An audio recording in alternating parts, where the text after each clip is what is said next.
Join us this week on Givers, Doers, and Thinkers as we speak with three people, Professors Richard Avramenko, Justin Dyer, and Joshua Dunn, about the legislatively created schools within major state universities that they head, why those schools were created, what problems they address, and what they hope to achieve.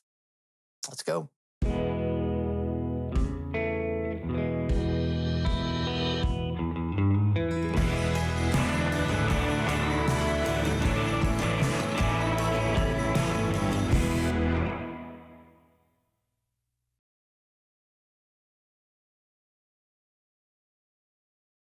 Welcome to Givers, Doers, and Thinkers, a podcast on philanthropy and civil society. I'm Jeremy Beer, and it's great to have you with us.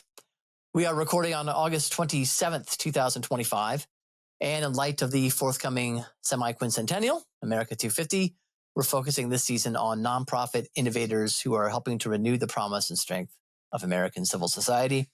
And to that end, I'm very excited to have with us today the most guests we've ever had on one show, not one, but not two, but three guests in Professors Richard Avramenko, Justin Dyer, and Joshua Dunn. Rick, Justin, and Josh are each the heads of new or relatively new legislatively created schools within major state universities. Schools intended to be sites of non-ideological teaching and study of American civics, politics, and history. At least that would be my way of putting it. They can push back against that if they wish. So what are these schools? Why were they created? What problems do they address? And what do legislatures hope to achieve by creating them is what we will talk about for the rest of this show. This has become something of a movement, as we'll find out. These are not the only three such schools in the land. And so we want to dive into what this might mean for higher education in what has otherwise been a very dreary time for higher education. All right, very quick intros for my friends here before we get going. Rick Avramenko. Raise your hand, Rick. I'll just make sure you're paying attention. Is the director of the School of Civic and Economic Thought and Leadership at Arizona State University. That is affectionately known as SCETL. So we may say the term SCETL later in the show. That's Rick's school. He's an Albertan, a golfer, and a hockey coach. And his academic specialty is political theory. Thanks for being with us, Rick. My pleasure. Thank you. Justin Dyer is professor of government and dean at the University of Texas at Austin, at the School of Civic Leadership, I should say, at the University of Texas at Austin. His academic specialty is American political thought, and he's a former college wrestler. Is that right? That's right. Yeah. And I once saw the Hurtin Albertans play in concert. So, Rick, I don't know if you're familiar with one. No. No? Are you not? What are the odds? And Joshua Dunn is the executive director of the Institute of American Civics at the Howard H. Baker School of Public Policy and Public Affairs at the University of Tennessee, or as I like to call it, the other UT, which I shouldn't say that here, I know. I don't want to start a war between the two of you. Among other things, Josh is a constitutional scholar. Unfortunately, I do not know offhand what, if any, sport, college or otherwise, Josh played. Any? I didn't play any in college. I played a lot of basketball, but mostly my life has revolved around baseball for my kid for a long time. But now I've graduated out of that. Okay, congratulations. So we have lots of diversity here. So thank you guys for joining us. Well, first, let's start by having each of you characterize what things are like academically. I shouldn't say that. What things are like right now on your campus? You can take that in any way you want, but there are kind of two things I have, if you could touch on. One is sort of the academics, viewpoint diversity, and tolerance of non-progressive points of view. That's kind of one. Like, give us your sense. I know these are big places that are kind of hard to generally characterize, but like, if you could try to give somebody who didn't know, wants to know the truth about what it's like right now.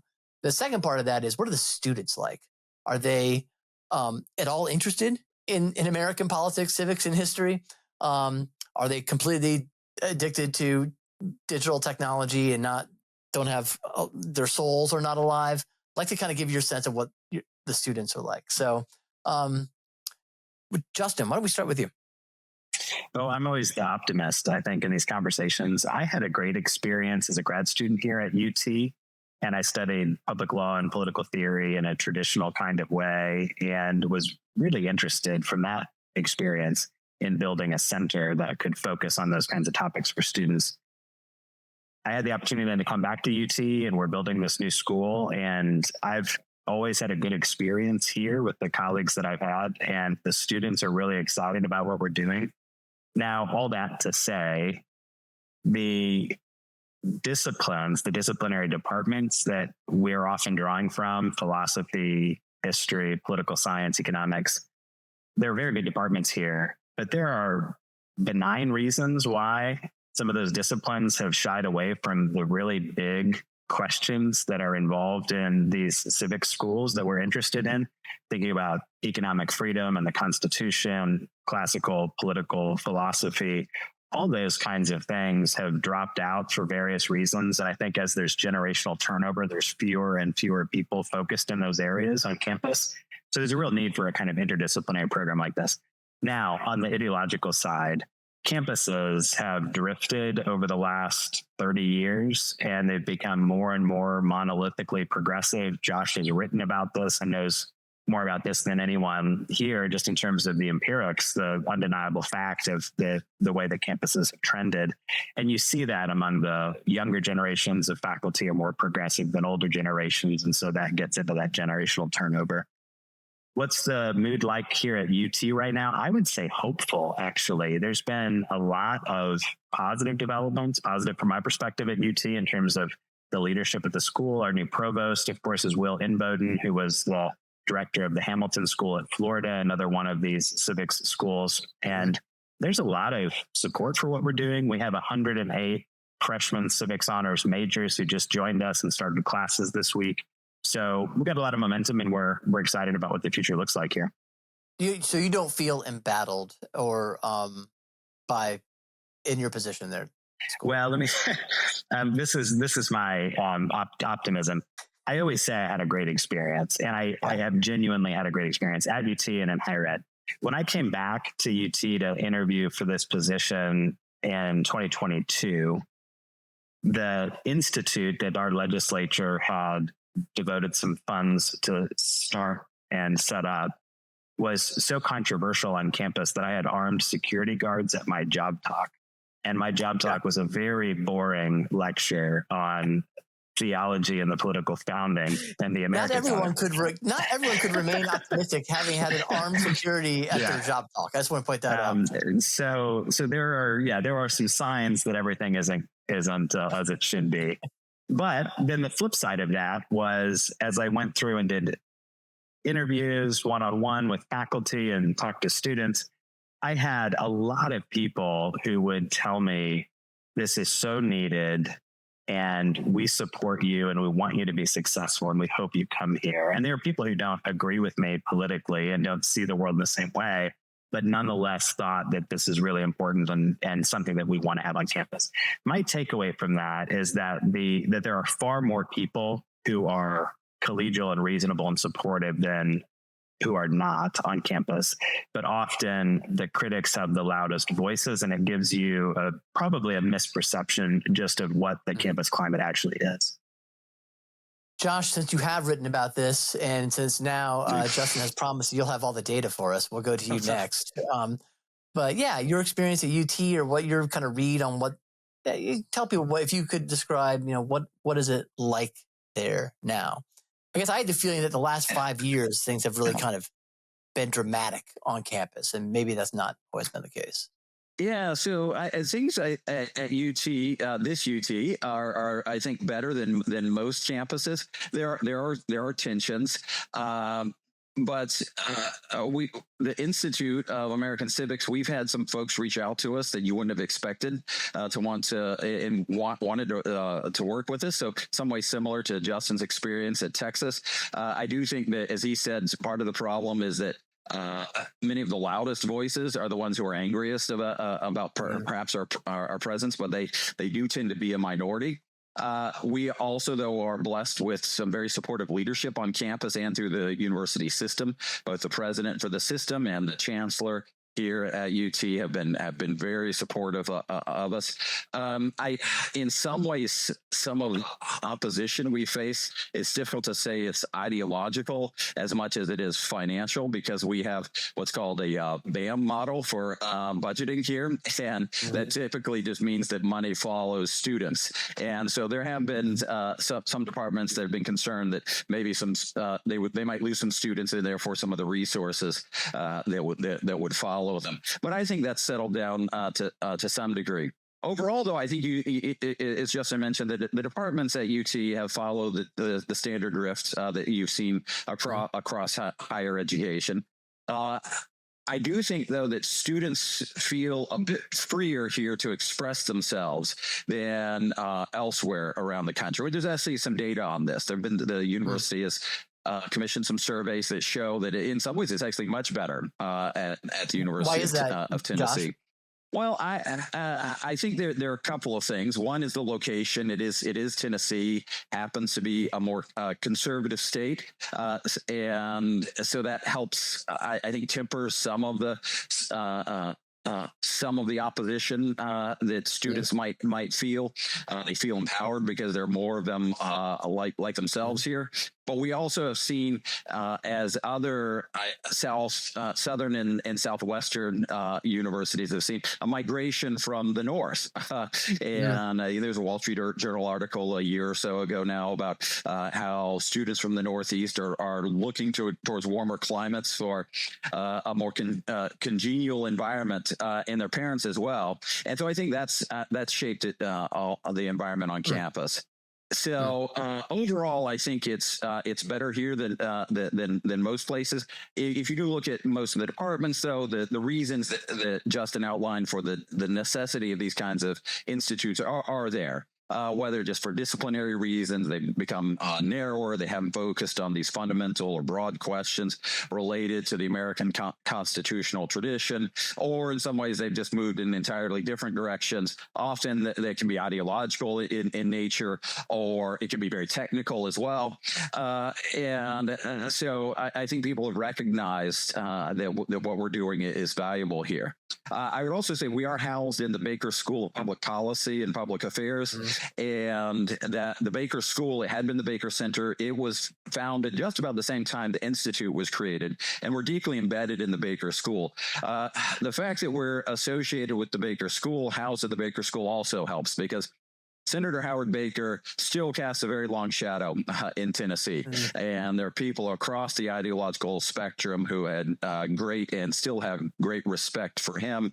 And so because we are so deeply involved in the work of the Baker School, I think that goes a long way towards alleviating some of the fears that some people might have about our presence. Well, speaking of fears, we'll go to Rick Avramenko.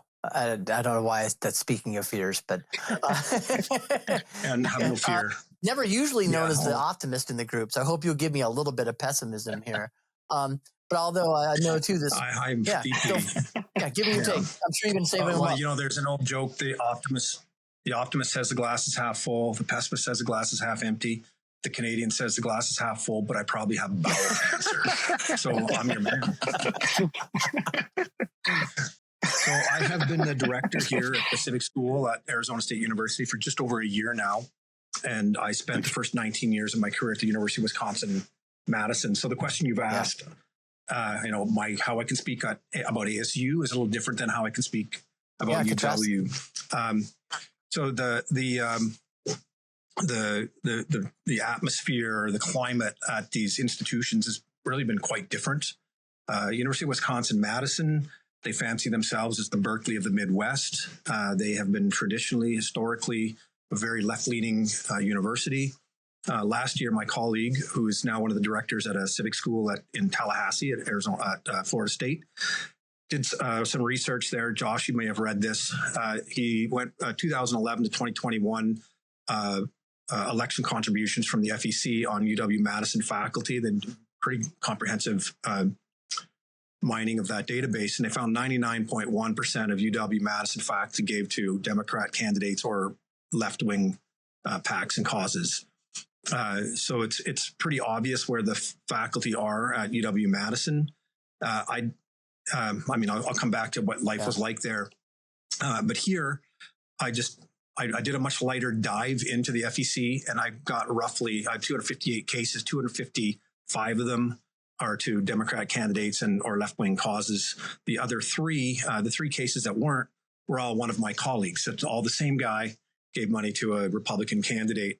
And he is the sort of a well-known conservative on campus who back in 2016, knowing that campuses tilt so heavily left, and this is all faculty from med schools where you get more ideological diversity, but not much. He was the one originally talking to Arizona legislators, they said, what can we do? Can we give some money for a speaker series? And he said, no, what we need to do is create an entirely new school with their own faculty and their own curriculum and have it insulated from the main body of campus. And so indeed, 2016, the legislature here in Arizona put up almost $3 million. A committee was put together, a national committee was put together, selected the first director of the center, was Paul Carice, who had made his career at the Air Force Academy. And Paul came to Tempe and started hiring mostly what we'd consider conservative faculty, conservative and classical liberal faculty. And so we have a different student body at the two institutions as well. UW-Madison, a lot of second, third, fourth generation students come there. They came there because their parents came there. There's about 37,000 students there. And they've gone there. Some students say, I go there because there's a history of protesting and left-wing activism. So they actually go there. Here at Arizona State University, there's 85,000, maybe pushing 90,000 undergraduates this year. 60% of them are first-generation students. Their concerns are quite different from kids who have grown up in New York City and come out to the Midwest to protest for a while. And so it's quite a different student body here. I haven't taught enough of them yet to say too much about what they're like. But I'm a little bit insulated because our students are coming to the civic school here out of classical schools and Catholic schools, and they definitely lean more right in the student body here. But one of the biggest difference that I found between the two schools is in the administration. At Wisconsin, Ryan Owens and I tried to create a civic school there, a Skettle as we call it, or a cheap knockoff of Skettle, because Skettle's like in the vanguard, right? And we hatched a great plan. We had really good support from donors, a commitment over 5 years, like $10 million, this kind of thing. And we drew up a good plan. We took it to the chancellor, and the chancellor said she can't do it. She won't do it. She can't do it without legislation, even though she thinks it's a great idea. And one of the big difference between the schools is at Wisconsin, they have faculty governance. Very strong tradition of faculty governance. And basically, I think what she was saying is that if she did such a thing, the faculty at UW would go into full mutiny and she'd lose her job, or lose at least the confidence of her faculty. Here at Arizona State, it's a much more top-down administrative apparatus, a very, very commanding and important and well-known leader in President Michael Crow, who has assured me that we do not have faculty governance here. We have shared governance. We are interested in listening to the faculty, but they don't make the decisions here.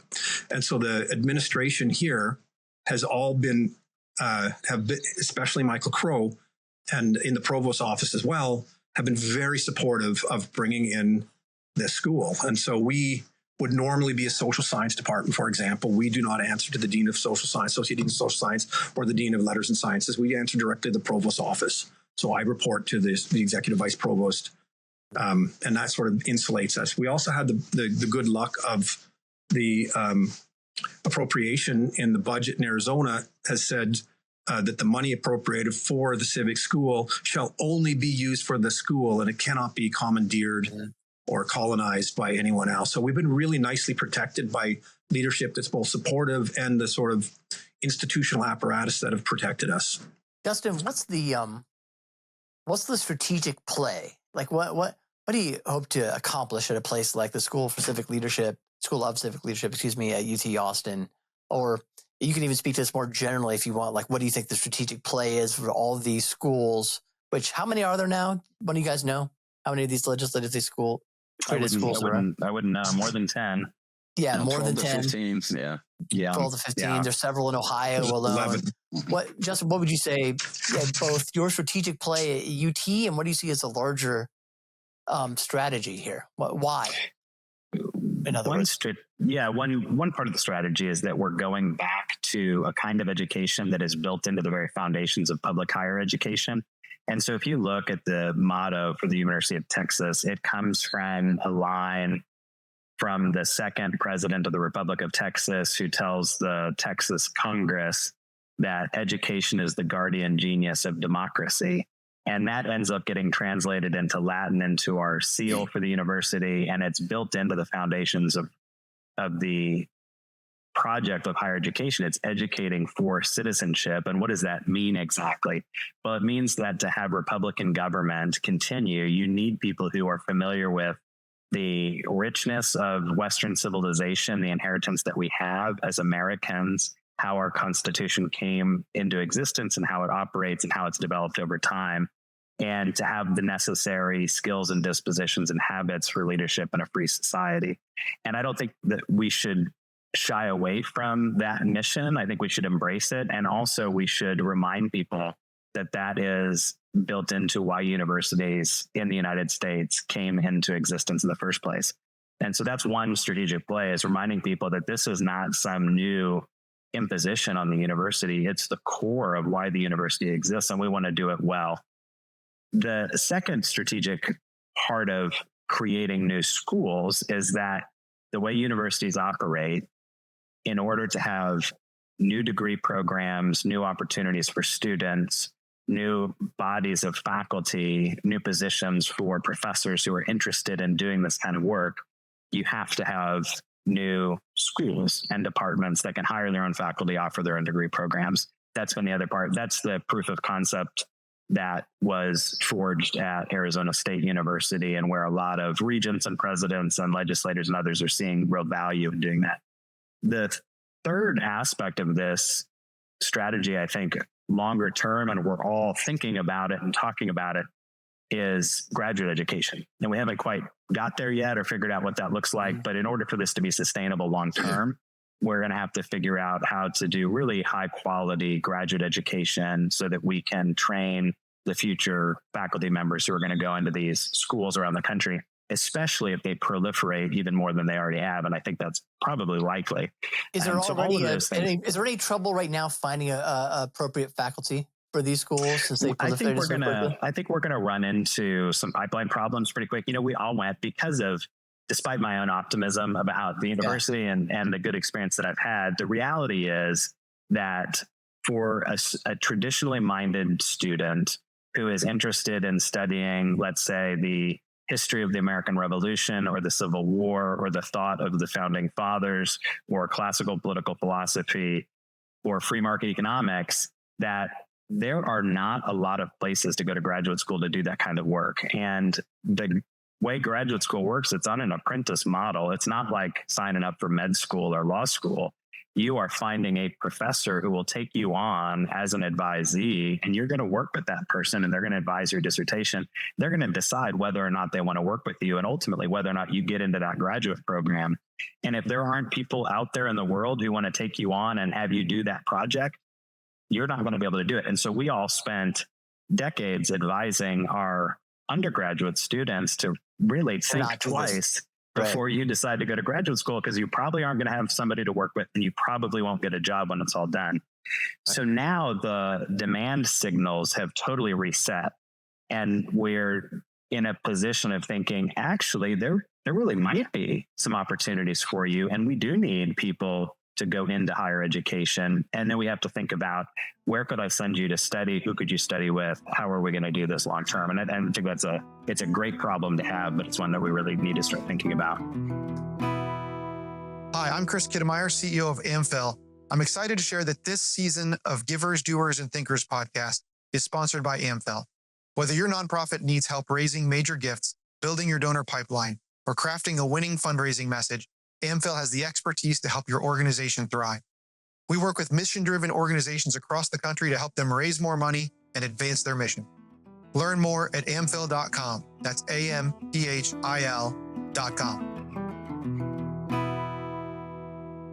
Josh, how do you think about that? I know you think and write about this stuff in terms of creating a pipeline and also getting beyond the borders of these schools and sort of changing the sort of ideological or even just sort of subject matter mix that's taught in sort of adjacent sort of programs at these universities. Yeah, so I do think the pipeline problem is going to become pretty severe here within the next year or two, is my guess. I think there are already some difficulties that we've seen trying to attract the right mix of faculty.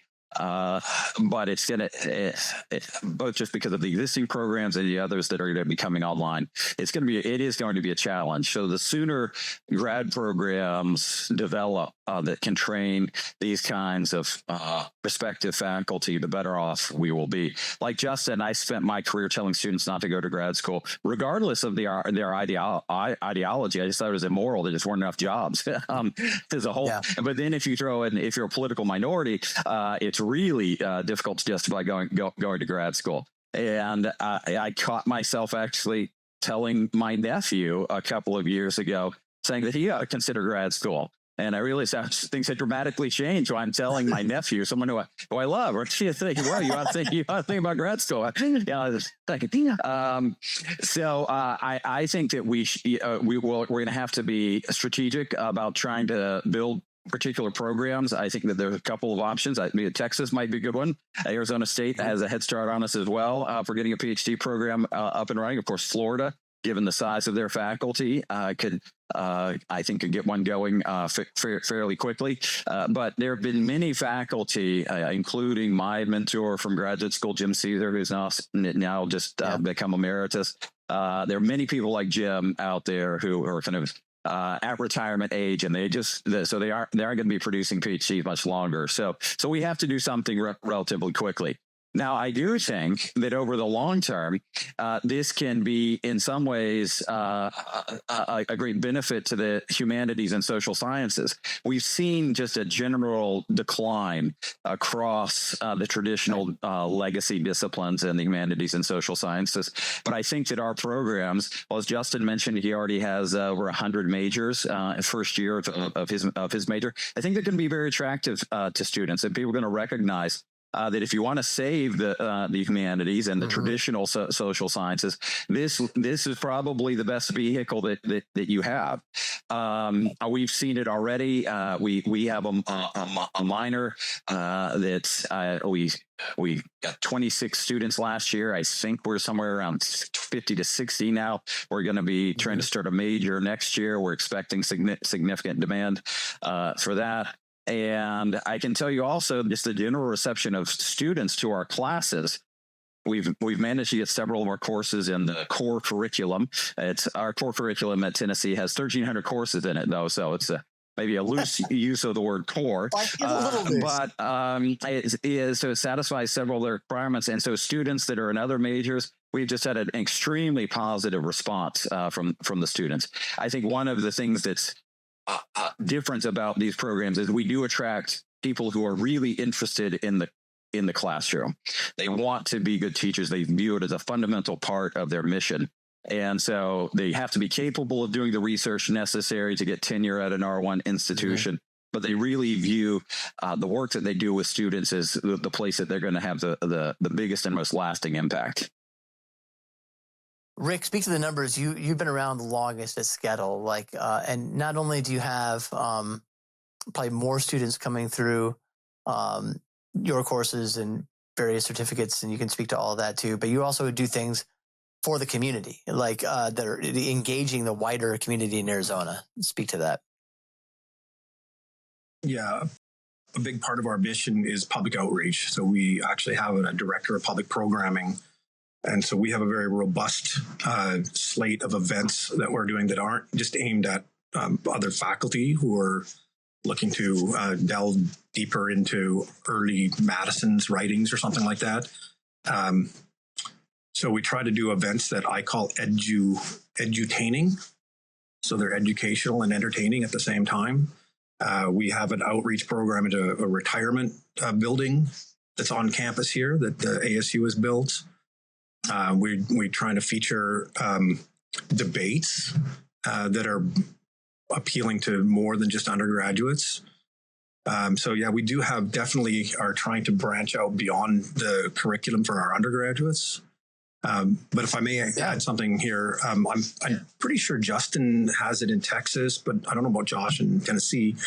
The legislature and the Board of Regents here at Arizona State created a American institutions requirement for all undergraduates.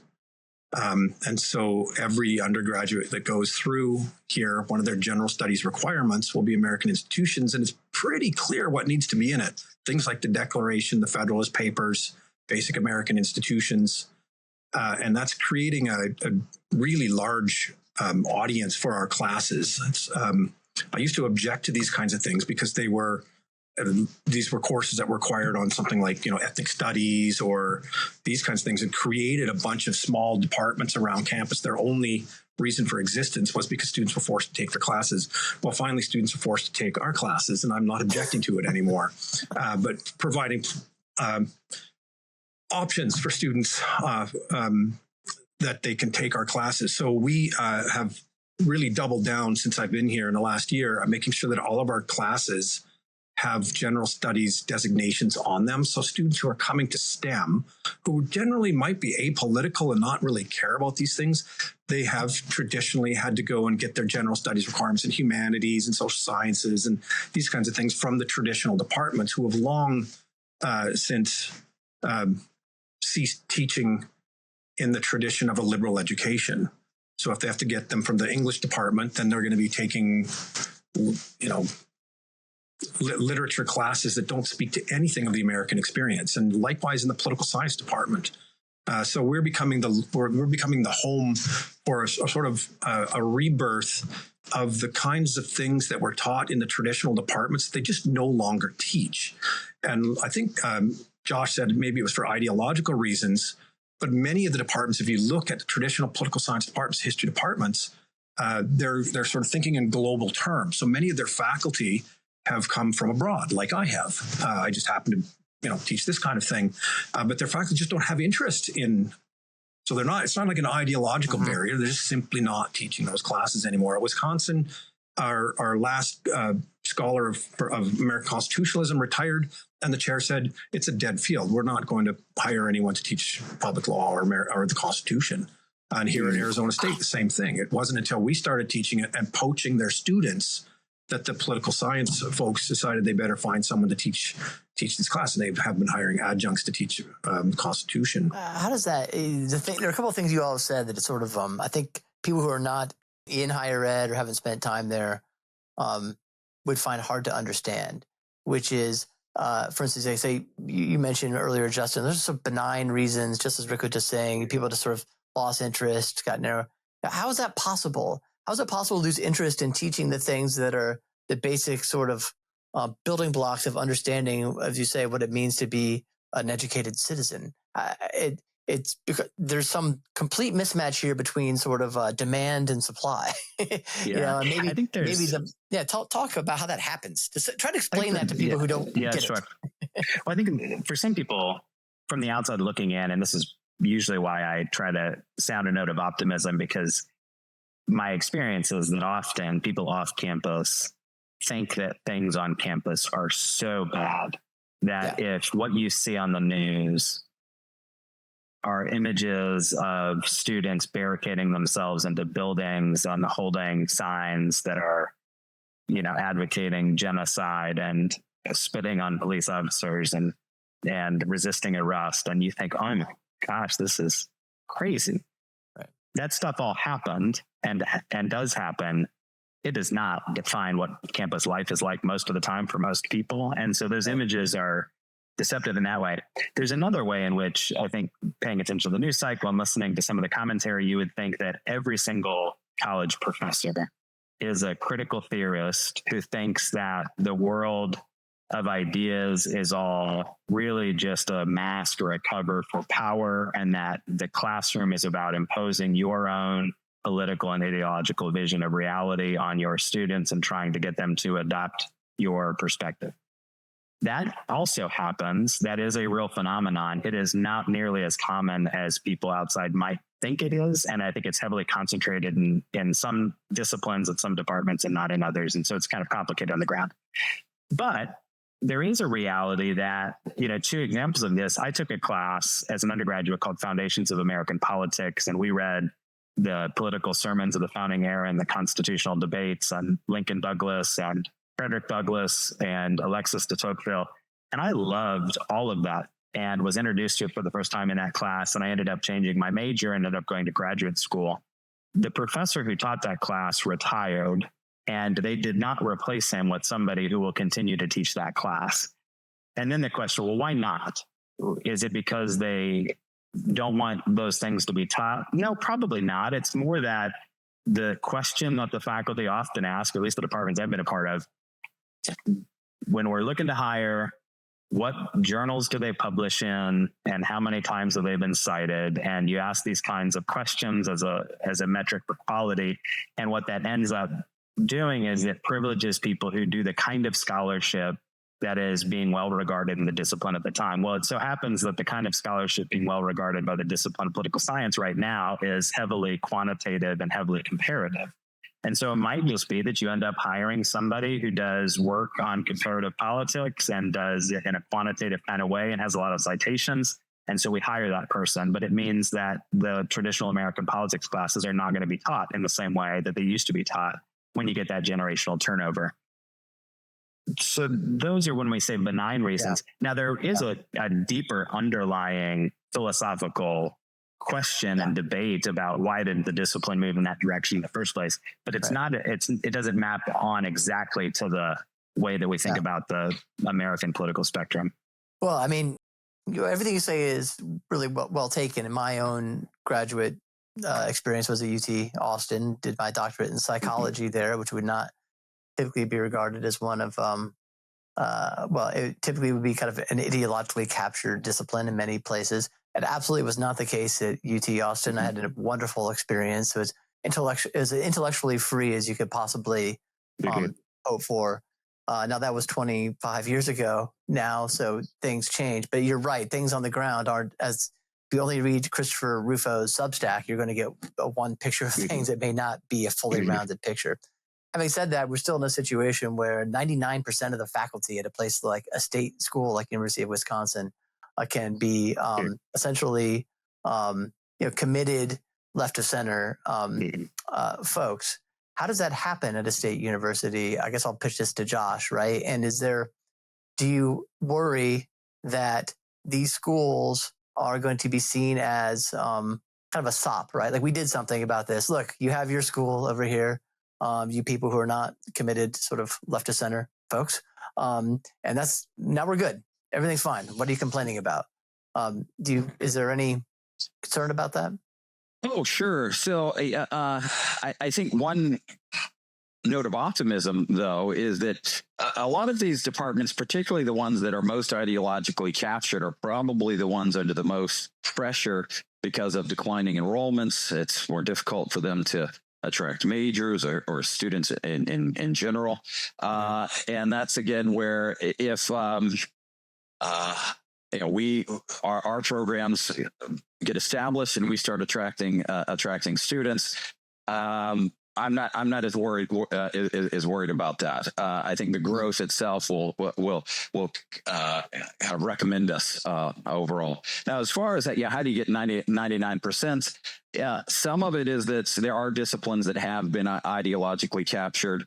For a long time, the higher education and the professoriate has been kind of cast or labeled as a left-wing occupation or tied to the left-wing occupation in the same way that other occupations like nursing was seen as a female occupation. And so you can go back 100 years or so and see that. But it really accelerated after the 60s, and then it accelerated even more starting in the 90s and the aughts or early 2000s. That's where you've seen not only was the academy was always to the left, but it's moved much further to the left. This younger cohort of faculty tend to be much more radical. They tend to be much more censorious and willing to silence those that they disagree with.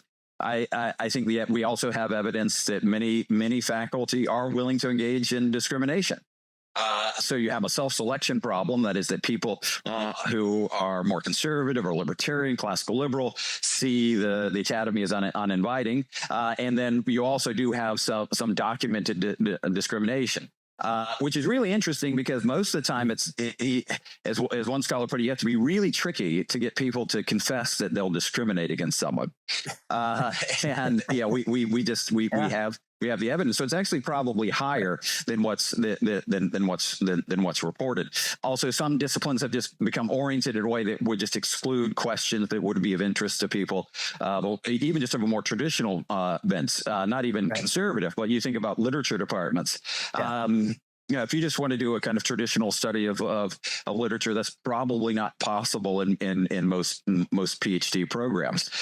You had the critical theorists took over in the 80s and 90s, and they've perpetuated themselves. So all of that, I think feeds into this capture. I also think there are probably more people who would be willing to donate to more conservative candidates or causes. But I also think that many of those those faculty aren't as political in their personal lives. Right. It doesn't occupy as big a space in how they think of themselves once they leave the office. Yeah, no, that's a good point. All right, Rick, we'll do one more round here before we wrap this up. So start with you. Give me something. I had a list here, but you can add to this list. I was going to say AI, foreign influence, hostile critics. Which of these things on campus are you most fearful of? And then give me something you're excited about that either your program is doing or that you just see in higher ed generally that you see as a positive point.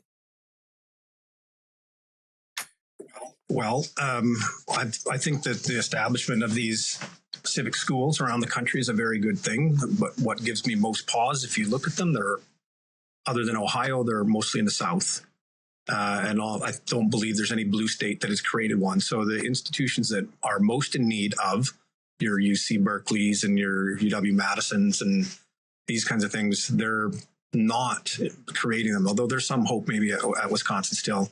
And what's happening is these institutions are recruiting their faculty from those faculty. So if there are any dregs of conservatives left in these institutions, they're being moved into these civic schools. And so there's really no hope for reforming the institutions themselves elsewhere.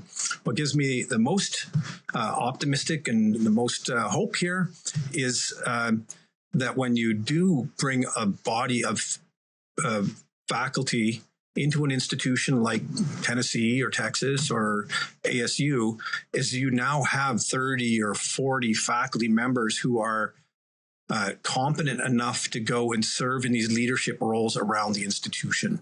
So in the dean's positions on the major committees on campus that determine the curriculum, we are now, there are just simply people available to go and speak for the cause or the mission that we're pursuing in the civic center. So I think this is, and so when people ask like, well, why not just create a new institution, the University of Austin? Right.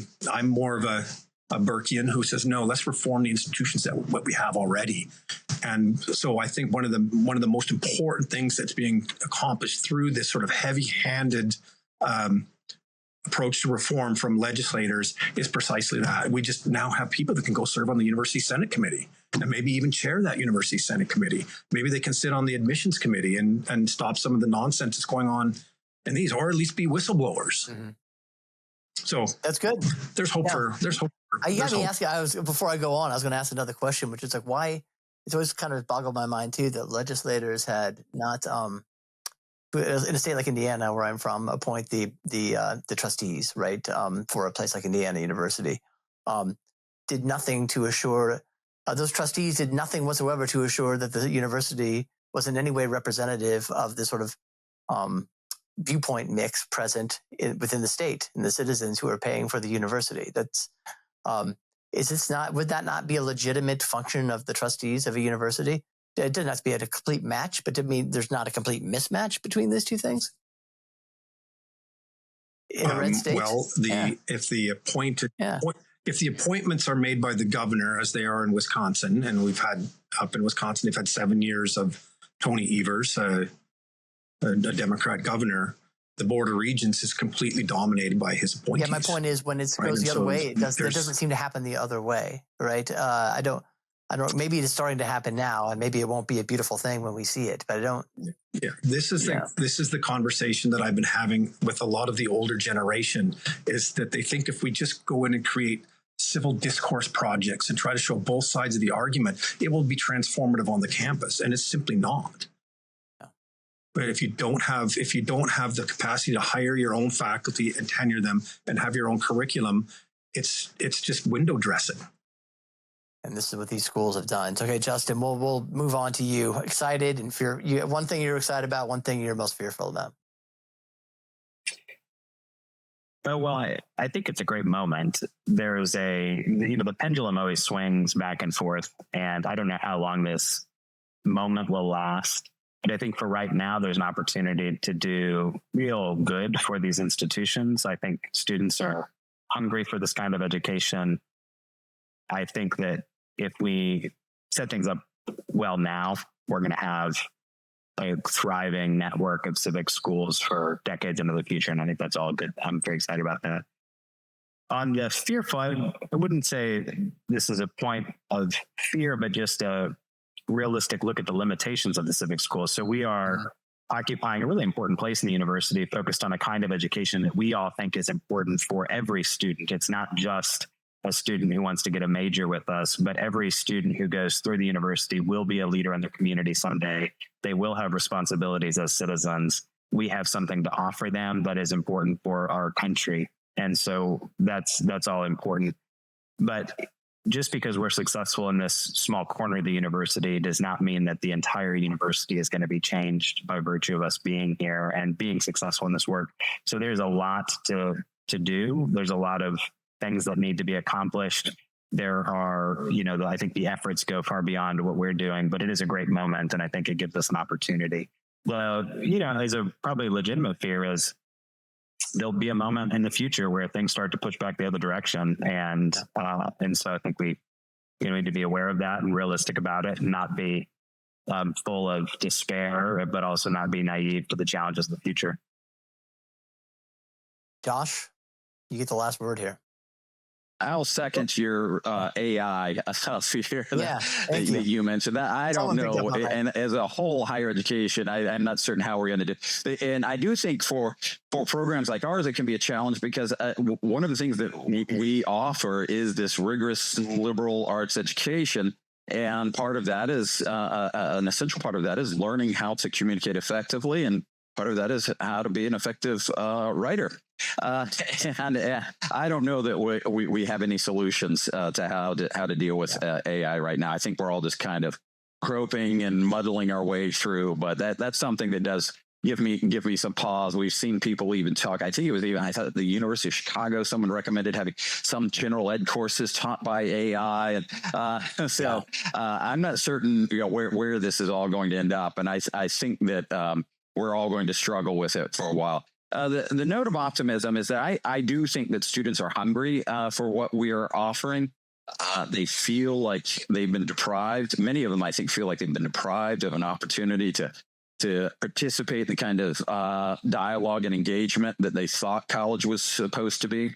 And then it's turned out and it's often not ideological. It's just the way it can be on campus that, sometimes professors don't really care about that or whatever it happened to be. Yeah. But my sense is that the students from a wide range of viewpoints, left and right, conservative, liberal, religious, irreligious, once they're exposed to what we offer, recognize that it's something different, and something that they want in their own lives. We've seen it at the University of Tennessee with our classes. I think that our students are our best ambassadors, and so the more students we have, the bigger difference that we're going to make on campus. The word will spread through them. I think you're right, and I hope you're right, and I pray that you're right. So thanks, Josh, for ending us on a positive note, and thank you, Rick and Justin, for joining today. If you want to learn more, get involved, send your kid to one of these places, Institute of American Civics at the University of Tennessee. It's a School of Civic Leadership at UT Austin, and SCETL, the School of Civic and Economic Thought and Leadership at ASU. All you can find online very easily, and follow these guys online as well. So thank you, gentlemen, and appreciate it very much. Thanks, Jeremy. Thanks, Jeremy. Thanks for having me. Yep. Hey, thanks for joining us for today's podcast. If you enjoyed it, we invite you to subscribe and or rate and or review us on YouTube, Apple, Spotify, or wherever you listen to our podcast. Thanks a lot.